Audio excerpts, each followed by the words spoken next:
Welcome everyone to the BX Sports AI Network and this impromptu video of MMA Weekly. And today I want to do a video talking about the big news that happened the last 24 hours. So last night, Dana White at 1 a.m. revealed that Jon Jones injured no, not injured. He tore his pec. He was doing wrestling training and he was trying to go for a takedown and he tore his pec. And Dana White showed the video of it, and Dana White mentioned that Jon Jones is going to be out for about 8 months. So with that being said, Jon Jones is not going to obviously main event UFC 295 in Madison Square Garden, which is in 2 weeks from Saturday. Yeah, 2 weeks from Saturday.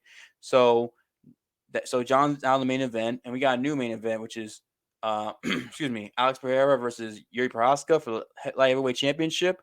That was originally the co-main event, and it's a great main event too, considering that was a fight I think most people were excited about on that card, including myself. I was the most excited for that fight, and now we're getting that fight for the main event. Awesome. Good job, UFC, putting that fight on the card anyway, just in case something like this happened.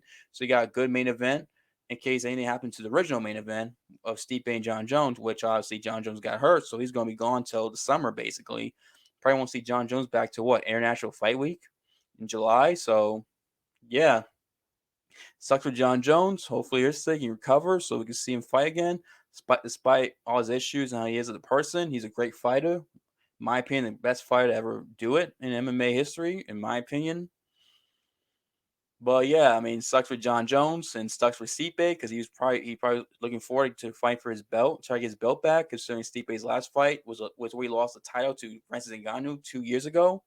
He hasn't fought since, so it's been a minute since we've seen Stipe Miocic. So for him, it sucks. He lost the opportunity to be a champion again, and now he's gonna have to wait. Although I don't think he, me personally, I don't like the idea of Stipe waiting of just sitting around waiting for Jon Jones to fight for the belt again, considering Stipe hasn't fought in 2 years, and actually March will be 3 years. So the chance Stipe won't fight for 3 years before, crazy to think about. It'll be 3 years before Stipe fights again, and that's just like absurd. Been that long, and to me, it's like I get. Yes, I understand you defend the belt, 3 times your first reign, which is the most in heavyweight history, and then you defend it again, your second reign. So you have 4 total title defenses, which I think might be the most in UFC history in terms of heavyweights. I could be wrong, but same time, it's like you haven't exactly beat anybody. You have these guys who are putting the work in, who are actually exciting, doing the work, putting names themselves, making names for themselves, very deserving of title fights in both Tom Aspinall and Sergei Pavlovich, which is the co-main event, the new co-main event for the interim heavyweight belts for UFC 295. And I'll talk more about that matchup later. But still, I just want to talk about Stipe and Jon Jones and Dana White thing real quick before I talk about Sergey and Tom Aspinall. But hang on. Oh, sorry there. Need a cough there. But what was I saying? Oh yeah. I understand Stipe, the legend, Hall of Famer, one of the greats. In my opinion, second greatest heavyweight MMA history behind Fedor Emelianenko. But with that being said, I don't think Stipe is really deserving of a title fight, despite his resume, because of 2 year layoff. And plus, a lot of us believe he was gonna get beat up by Jon Jones anyway, because of the fact that Stipe. I understand Stipe's got great boxing, good wrestling, but same time, which and he's very athletic. But at the same time, John's more athletic. John, I feel like more ways to win with elbows, knees, kicks, and wrestling. I think his wrestling he might be a better MMA wrestler than Stipe Miocic is. Actually, I think he is better one to me. He's using it more than Stipe's done in his fights. Like he's better at that than Stipe is, in my opinion. I think he'll beat up Stipe. And that's why I personally thought that he was going to destroy Stipe because of layoff, plus everything I mentioned with the athleticism, better wrestling, more ways to beat you, finish you, especially with his knees and elbows and stuff like that, and his kicks too. I thought, man, I just a lot of us in the MMA community thought that this was not good. That Jon Jones was going to destroy Stipe, basically finish him. That's just my opinion. I still feel that way going if they do rematch. I mean, not rematch. If the UFC does rebook it, which I say if it seems like UFC is positive doing it because Dana White did a post fight media scrum for the power slap, and they asked him about this whole heavyweight situation, and he said they want to rebook the fights and because of the fact it's two legends and fans want to see it, which some fans do, but I feel like most of us fans are. I feel like more fans are more on my side where they're not super excited to see it as much. I mean, yeah, well, it's cool seeing two legends fight each other, the greatest UFC heavyweight versus the greatest light heavyweight, UFC light heavyweight. And in a lot of people's minds, including myself, the greatest fighter of all time, Jon Jones, that is, I'm talking about fighting, Jon Jones fighting Stipe, the greatest heavyweight of all time in UFC, fighting each other. But it's like, I feel like if this would have taken place 2019 or taking place 2019 or 2020 or even early 2021 before Stevie lost to Francis Ngannou, it'd been more exciting. It would been we would have been more excited for it just because Stipe would have been more, he wouldn't have had the long layoff. He wouldn't be as old. Although to be fair, you can be in your early 40s and still be a great fighter in heavyweights. Heavyweight division is the one division where you can be late 30s, early 40s, still be a contender, still be a champion level fighter compared to like flyweight, featherweight, bantamweight, etc. But still, he's older. He's 41, about to turn 42. Long layoff. Plus, he's a firefighter, full time one, which we know firefighter job is stressful and very busy, blue collar job. And plus, they work long shifts too. I think they usually work at what 12-hour shifts, I believe, or something like that. Anyone's a firefighter, let me know because I'm not sure. So I mean, yeah, I don't want to shit on the fight too much because it's a cool match. It's just that it's not the best. It's not the rightful guy fighting for the championship. And it's just like if Stevie didn't have the long layoff and he actually had a fight in the meantime and looked good, then I'd be more excited. That's what I personally don't agree with UFC's decision to rebook the fight, but they want. I guess they want to do it. I honestly thought that usually the UFC they like to do is when they know a guy like Jon Jones who did mention after beating Stergon that he's going to retire, fight Stipe and retire. They usually like to put the guy who's retiring against a young up and coming fighter, so that way a young up and coming fighter does beat the legend who's retiring. The young up and coming fighter can build his name off that person. UFC has another star, and it's risky because obviously this is in pro wrestling.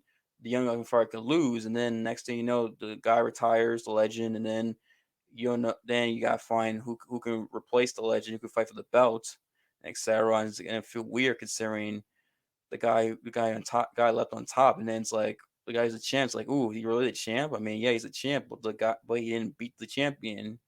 There's that dynamic, etc. And I'm surprised. I would thought the winner of Aspinall and Pavlovich would be fighting for. You normally would think they would be fighting Jon Jones next, but it looks like it's not the case.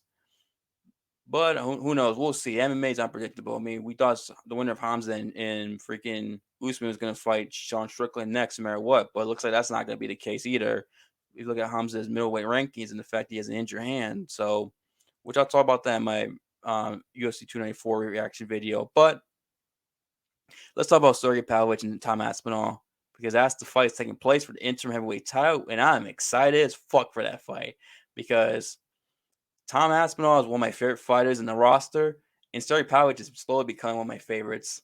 I mean, I like them both. I'm more of an Aspinall guy than I am a Pavlovich guy, but it's not by much. I like both guys, and they're both exciting. I mean, these guys their fights do not last long. I forgot. I was trying to look at the average fight time for both of them. I saw something. I think both guys is like over 2 minutes or some crazy stat like that. I mean, Sergey Pavlovich has 6 victories in a row, all by first round knockouts. Insane. Just crazy what Pavlovich has done. The guy's the guy's starting to cement himself as one of the greatest power punchers in UFC history. He's up there with Mark Hunt, Derek Lewis, and Francis Ngannou for the most devastating punchers in the history of the UFC. Also, Shane Carwin too was also another guy like that who had like a streak himself, first round finishes as well. And Pavlovich, I believe his last 7 victories are actually no, yeah, his last 7 victories I looked it up are all by first round finishes. And then Tom Aspinall, who's got all he's got 6 victories in UFC. All but one are first round finishes. The only one that was not a first round finish was the fight with Andre Arlovsky, which went to the second round. But it was early second round. He submitted him. He took him down, just got rear naked, choked him, and submitted him quickly in that second round. If you watch that fight, and Tom Aspinall's got about 2 submission victories and 4 knockouts. And both guys are coming off knockout victories in the first round. Aspinall's coming off that TKO victory with Marcin Tybura back in July in November in London. And I believe it was a minute 30 seconds. It was under 2 minutes. I remember that fight with Marcin Tybura where he knocked him out. TKO him. I think it was TKO. It was knockout or TKO. I don't remember. You get what I mean. He finished Tybura with strikes. He dropped in, just ground and pound him until the rest stopped. and Sergei Pavlovich come off that impressive first round victory, knockout victory over Curtis Blades back in April, and where he stuffed some takedowns. He stuffed about I believe one or two takedowns. I know Blades went for a takedown. He stuffed that one. I think he Blades went for another one and stuffed it too. So I believe he stuffed two takedowns in that fight, if my memory serves me correctly. If it- yeah, and that's important. I'll mention that later. Why? So both guys are hot as ever. The two up younger guys in the heavyweight division. These are guys who feel like they're gonna rule the heavyweight division for the next 5 6 years, probably 10 years, basically. These two, man, I'm so pumped, man. I had these two were gonna fight eventually. I just thought it was gonna be for the actual heavyweight belt, not the interim belt. But man, it's an exciting fight. I can't wait for this fight to take place.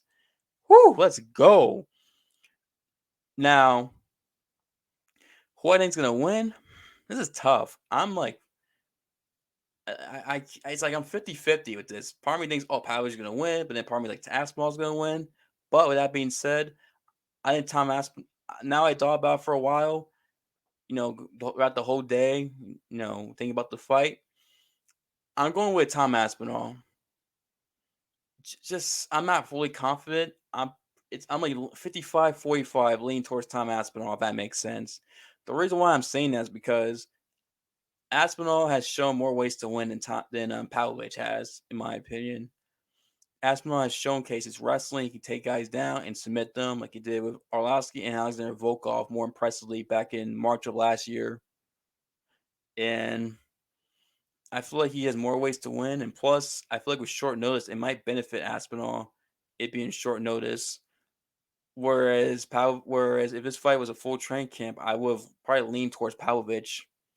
And the reason why I say it because for those of you who don't remember, Sergei Pavlovich made his UFC debut back in 2018 against Alistair Overeem.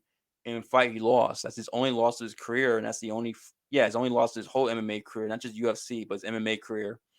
And if you remember that fight, Sir Alistair Overeem used grappling and a lot of grappling to dominate Sergey and to frustrate him. And he used a lot of trips to trip over Sergey Pavlovich, and it was making it possible for him to land those knees that hurt Pavlovich, that knocked him out or TKO'd him. I know he got finished by Overeem in that fight.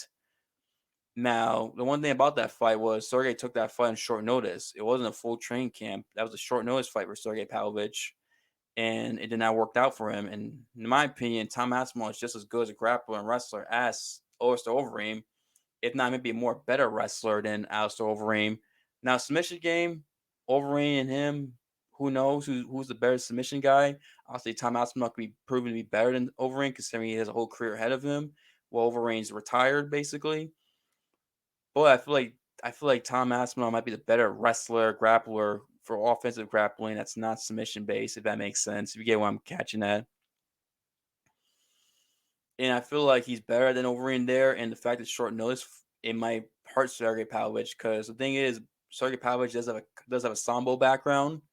He does, you saw in the fight with Curtis Blades, he's able to stop Blades' takedowns. We know Blades is an All American wrestler, credential wrestler, one of the best wrestler, probably the best wrestler in the heavyweight division, and probably one of the best wrestlers in the UFC currently. When he decides to use his wrestling, he's pretty damn good at it. And Blaze wasn't able to land a single takedown on Pavlovich, and Pavlovich was stuffed them on a full training camp. And I feel like the fact that this fight's not a full training camp, but instead it's going to be a short notice fight.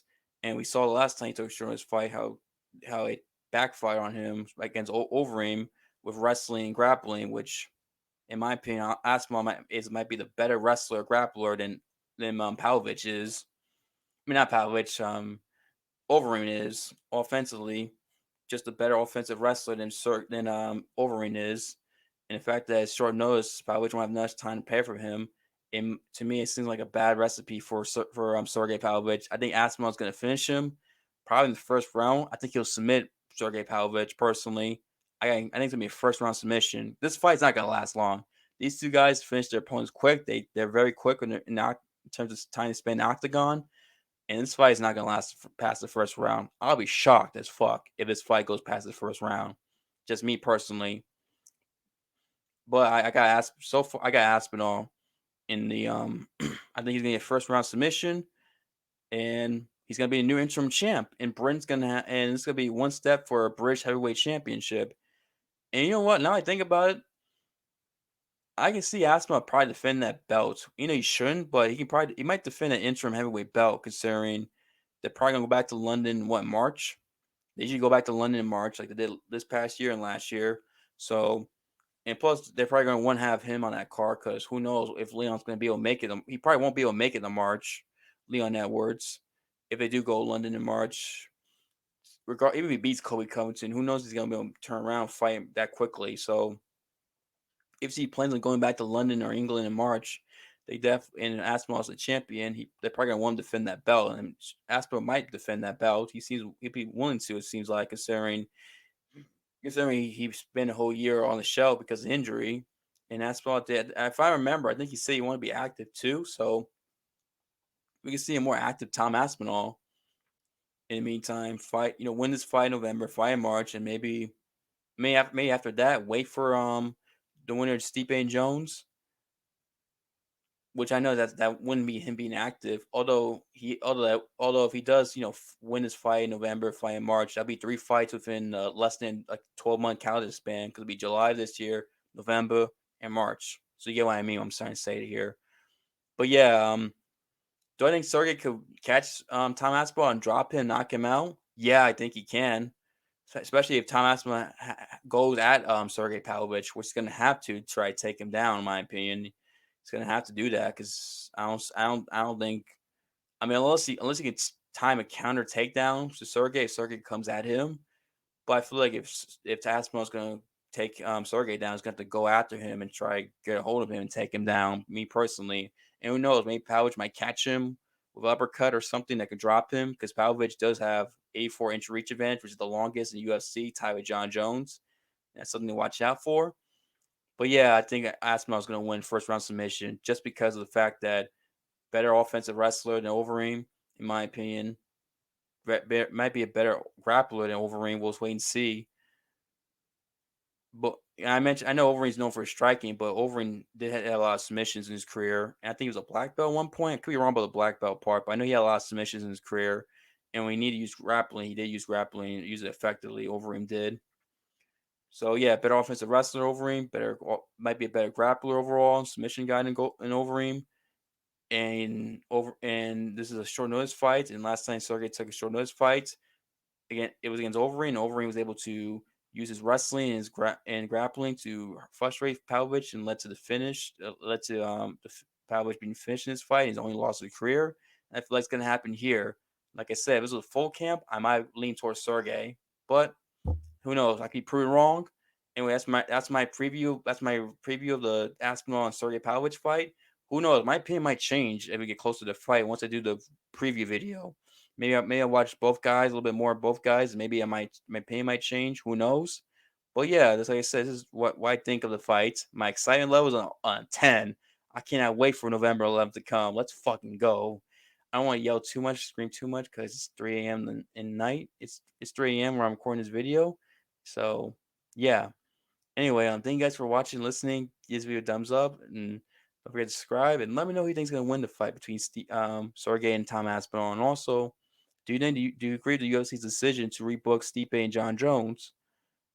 Do you or do you not? Tell me why. And also, who do you think would have won anyway? And who do you think's gonna win anyway between Stipe and Jon Jones? Let me know.